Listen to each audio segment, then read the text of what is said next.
परम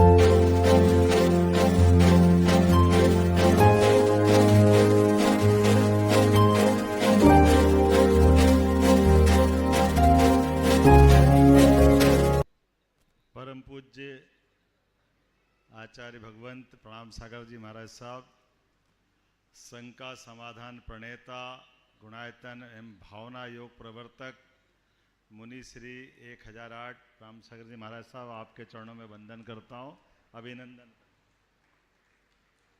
मंच पर ही विराजमान मुनि श्री 108 निर्वेक सागर जी महाराज साहब, आपको भी प्रणाम करता हूँ। मुनि श्री 108 संधान सागर जी महाराज, आपको भी प्रणाम करता हूँ। और समस्त छुल्लक जी महाराज और सभी इस मंच पर उपस्थित सांसद, विधायक, मंत्री, राज्यसभा सदस्य, महापौर, सभी सम्मानीय अतिथिगण, संत वृंद, एक तरह से आप सबको भी प्रणाम करता हूँ। आपके शरीर में विद्यमान आत्मा को भी प्रणाम करता हूँ। मैं बहुत देर से महाराज जी इन दोनों कार्यक्रम का तालमेल मिलाने का प्रयास कर रहा था। तालमेल इस अर्थ में कि हमें जो बताया है वो बताया है कि यहाँ प्रिवेंटिव केयर यूनिट के माध्यम से जीवन में जो हमारे बीमारी ना आवे और आ जाए तो पहचान लो। तो मेरे समझ रहा हूँ कि ये बता कहाँ रहा है, ये मैं बहुत देर से सोच रहा था।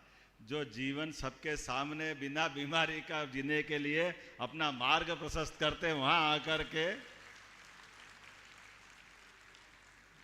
जिनका अपना जीवन, ये हमारी इतनी उज्जवल परंपरा है जैन धर्म की, उस उज्जवल परंपरा में हमारे जीवन की जीवन शैली ही इतनी उदात्त है।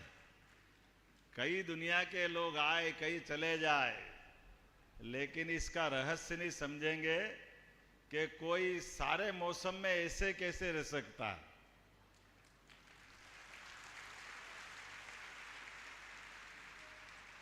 कर पात्रों के माध्यम से जल ग्रहण करना और उसी में भोजन पा लेना एक बार, या तो भगवान पाते या आप लोग पाते, वास्तव में इस जीवन में ये कैसे हो सकता है। तमाम प्रकार के आरोह अवरोह, तमाम प्रकार से आकर्षण विकर्षण, हम भी संसारिक की तरह से महाराज जी नीचे बैठ जाते हैं, तो बैठने के बाद और गादी लगा दी ऊपर, और कम पड़ रहा तो और जो जिनके पास कुछ नहीं है उनके पास हमको ये अलग अलग प्रकार के वस्त्र पहना करके, टोपी पहना करके, पता नहीं क्या आकर्षण के माध्यम ये हो कह रहा, समझ में नहीं आ रहा। ये भगवान आपकी कृपा है, इसको समझने के लिए बहुत टाइम लगेगा। सीधी सरल जिंदगी, जीवन शैली शुद्ध कर लो, सात्विक कर लो, नियमित कर लो। आपके पूरे जीवन से यही तो सीख रहे हैं शंकर भैया हमारे पास में। आपका ये जो हमारा मेडिकल साइंस है, इस साइंस के आगे सारे साइंस फेल है, इन साइंस में बड़ा मुश्किल है।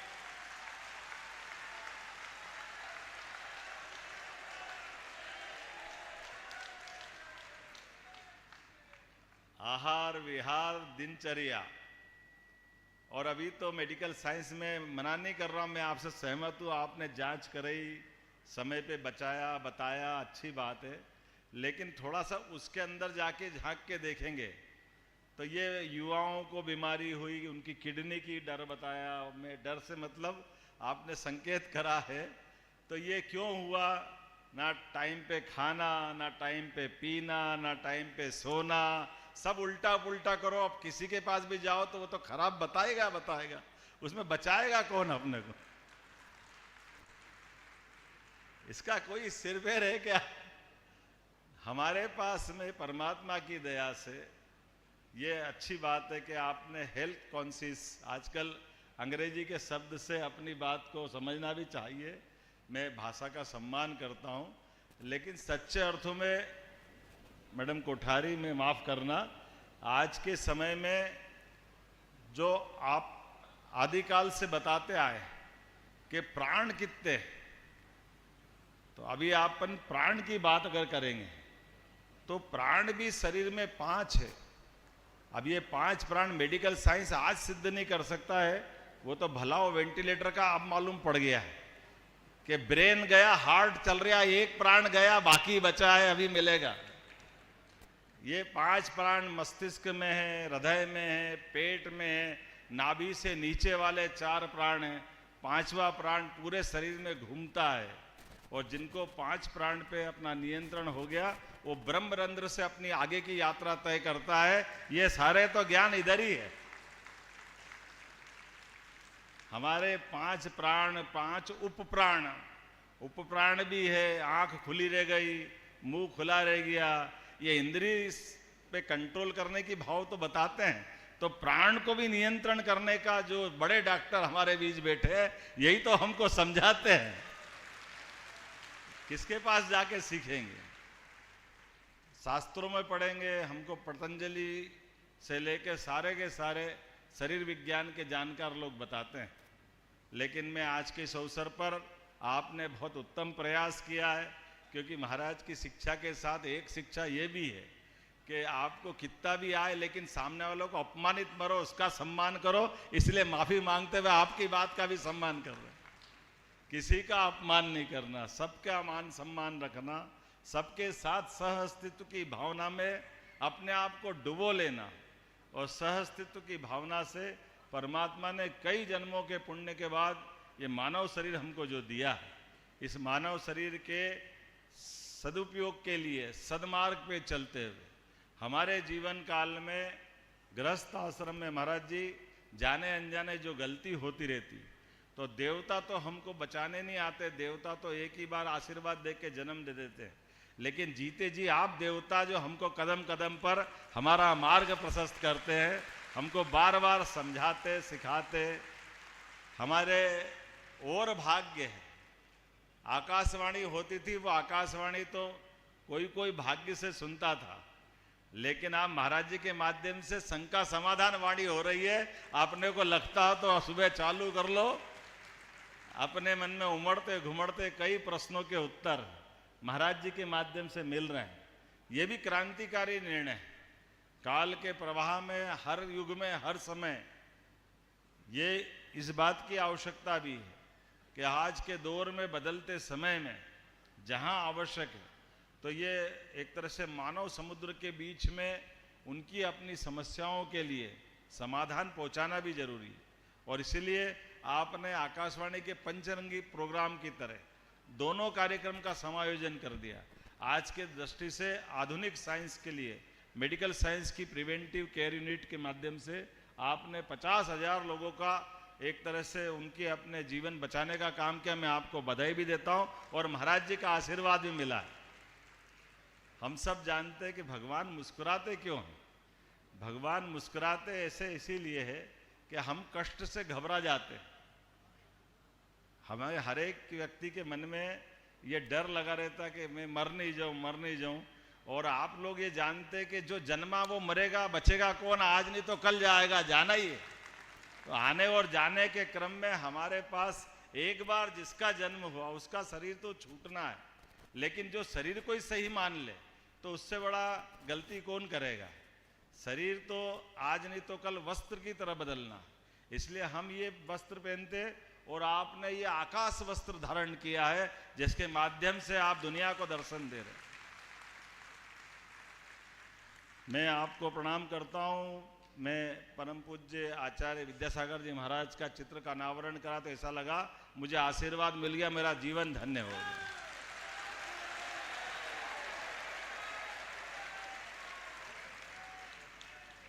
और हमारे लिए परमात्मा की कृपा है, शासन के नुमाइंदे होने के नाते से शासन के जरिए दंड भी आता है, लेकिन आप उसको धर्म दंड में बदल देते हैं कि जब आप काम करो तो धर्म आधारित काम होना चाहिए। महाराज जी, मैं आश्वस्त करता हूं कि हमने कोशिश की, जिस दिन से सरकार बनी हमने धर्म मार्ग पे चलने का प्रयास किया है।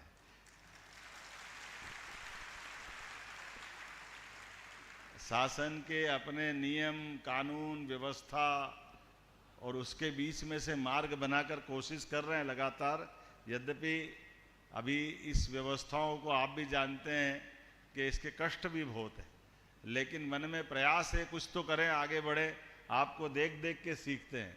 तो हमने पहला नियम बनाया, सरकार का पहली कैबिनेट में निर्णय किया कि खुलेआम मांस मदिरा की दुकान नहीं चलने देंगे।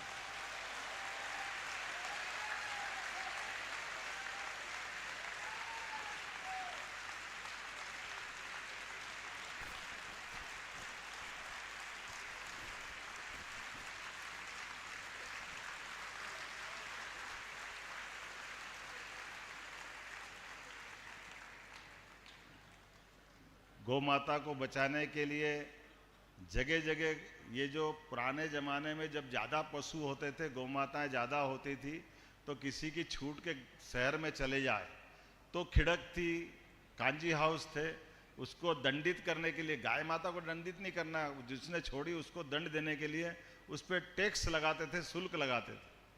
अब बदल गया दौर, गौ माता को जान करते छोड़ देते लोग कि भैया पैसे नहीं है, अवेरने वाला कौन है। तो सरकार सबको अवेरेगी। सारी गौशाला की व्यवस्था अपने माध्यम से सरकार करने वाली है। हमने ये खिड़क वाला सिस्टम बदल दिया। इनके लिए जो राशि देते थे वो राशि भी महाराज जी डबल कर दी। पहले 20 रुपया प्रति गौ माता के लिए शासन के माध्यम से गौशाला में राशि देते थे, अब 40 रुपया रोज कर दिया। किसी हालत में हमने कहा कि ये गौमाता किसी पे वजन नहीं है, और सरकार अगर गौमाता का भी भार नहीं उठा पाए तो सरकार बेकार है। काहे के लिए सरकार चलाना, जिनमें 33 करोड़ देवी देवता का वास होता है। ऐसी गौमाता के लिए सरकार की भावना, लेकिन इतना ही नहीं कि जो करेगी सरकार करेगी। हमने निर्णय कर रहे हैं कि घर घर गोपाल बने, घर घर गाय माता पाले लोग। इसीलिए दूध उत्पादन पे भी बोनस देने वाले हैं। जो गौशाला खोलेगा उसको भी मदद करेंगे। आधुनिक संसाधन के साथ इस देश में दूध और दही की नदियां बहती थी, ऐसे आदिकाल से पहचान थी। अर्थात हमारे आपने जी और जीने दो की भावना का यही तो परिलक्षण है, और कौन सा हो सकता है। हर एक को जीने के लिए जो जो चाहिए वो सब मिले, हर एक की इच्छा आकांक्षा पूरी हो, और इतना सब होते हुए हर एक कंट्रोल में रहे, स्व अनुशासन में, आत्म संयम से वो अपना नियंत्रण हासिल करे। इस अवसर पर चतुर्मास में मेरा सौभाग्य आपको प्रणाम करने का मौका मिला, आपसे आशीर्वाद मिला। हमने बीते कल ही निर्णय किया है कि नर्मदा माता जहाँ तक बह रही है, जहाँ से बह रही है, उसके आसपास के नगरों में कोई मांस मदिरा या इस प्रकार का कोई प्रयोग नहीं कर सकेगा। ये भी निर्णय हमने किया है।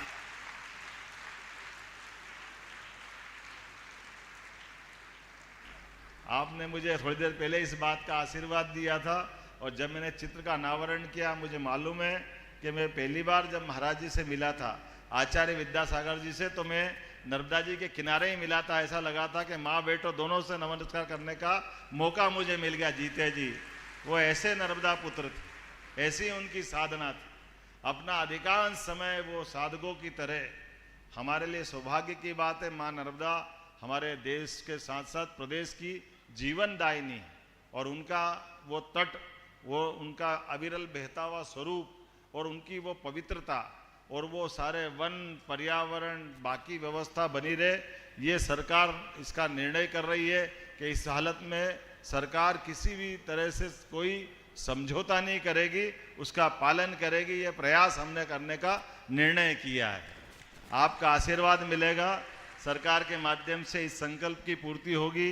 आज के इस अवसर पर ये प्रिवेंटिव हेल्थ केयर जो हमारा प्रयोग है, इस प्रयोग के लिए मैं शुभकामना भी देता हूं, और शंकर भैया माननीय सांसद जी और अपने सारे बंधुओं को जो इसमें सहभागी बने, आपको सबको भी धन्यवाद देता हूं। और कोशिश करेंगे प्रिवेंटिव हेल्थ केयर पॉलिसी के लिए।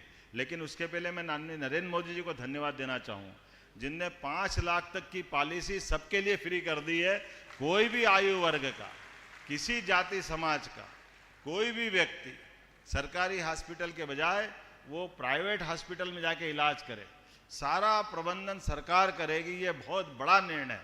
इसके माध्यम से ये जो स्वास्थ्य की जागरूकता है, गरीब से गरीब आदमी से लेकर सब व्यक्ति का चिंता करने की बात, और इसी के साथ हमने भी महाराज जी एक निर्णय किया है कि हमारे पहले वाले बड़े लोग जो मेरी जगह पे बैठते थे, उनके घर में हेलीकॉप्टर, वो अकेले हेलीकॉप्टर से घर में उतरते थे और खुद ही उड़ जाते थे।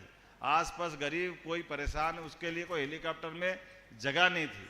हमने निर्णय किया सरकार बनने के बाद, किसी भी हालत में कोई भी जगह पर अगर व्यक्ति बीमार है, हॉस्पिटल में भर्ती है, अब उसको कोई उन्नत जगह ले जाना, कोई गांव से इंदौर लाना है, दिल्ली बंबई लाना ले जाना, तो एयर एम्बुलेंस की व्यवस्था हमारी सरकार के माध्यम से हुई है। गरीब से गरीब आदमी की जिंदगी बचाना ये सरकार का काम है। हेलीकॉप्टर जरूरी नहीं, उससे बड़ा जरूरी है उसकी जान बचाना। जो पैसा लगेगा सरकार देगी। ऐसे प्रत्येक काम में ऐसे कई निर्णय करते जा रही है, लेकिन आपका आशीर्वाद रहेगा तो लगातार मिलता रहेगा। मुझे तो थोड़ा ज़्यादा बोल गया, लेकिन पर्यूषण के बाद जो हमारी क्षमा याचना का ये जो एक अपना आभूषण है, एक तरह से मुझे वो बहुत अच्छा भी लगता है। मैं आपसे क्षमा चाहता हूँ, मेरे मुंह से कुछ ज़्यादा निकला हो तो, लेकिन आपके साथ मिलकर के आनंद आया। आपका आशीर्वाद हमारे पे और हमारी सरकार पे बना रहे। 2 अक्टूबर को कोई अहिंसा हमारी यात्रा निकलने वाली, मेरी अपनी ओर से इंदौर में निकलने वाली गांधी जयंती के अवसर पर इस यात्रा के लिए भी शुभकामना, और आप सबका पुनः नमस्कार करते हुए महाराज जी का आशीर्वाद मुझ पर हमारी सरकार पे बना रहे, ये प्रणाम करते हुए। बहुत बहुत धन्यवाद माननीय मुख्यमंत्री जी, माननीय प्रधानमंत्री।